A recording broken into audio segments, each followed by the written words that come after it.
Barroon kee gaaddisaa leeyyeessaa boonsaa maqaan kee soogiddaa gooftaa koo mataa namaa gorsaa hafuurri kee aannanii rabbee gogaachisa sagaleen kee dammaa nama qaabareessa baay'ee turtee jedhee gooftaa koo si'iin itti ta'e anis boqoddeera. Silti kooluu galee si malee ani maalan beekaa si malee nagaan koo si malee qabu michuu dhugaa si malee waan beeku gooftaa koo si malee ani maalan beekaa si malee nagaan koo si malee qabu michuu dhugaa si malee waan beeku gooftaa koo.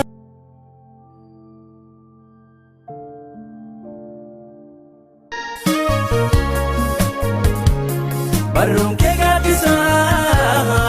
leeyyeessaa boonsaa maqaan kee soogiddaa gooftaa koo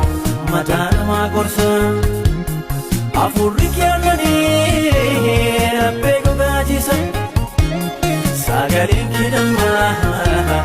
nama qaabareessa baay'ee turtee jedhee gooftaa koo si'iin itti ta'e anis boqoddeera. Silti kooluu galee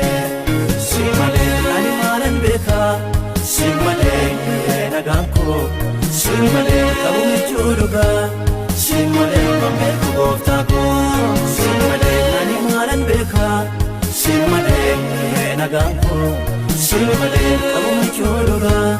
si malee waan beeku gooftaa koo.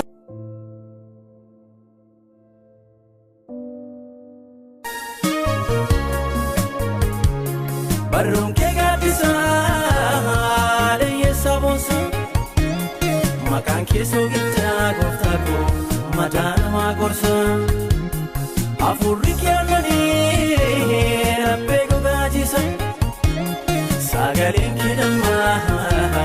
nama qaabareessa baay'ee turtee jedhee gooftaa koo si'iin itti ta'e anis boqoddeera. Silti kooluu galee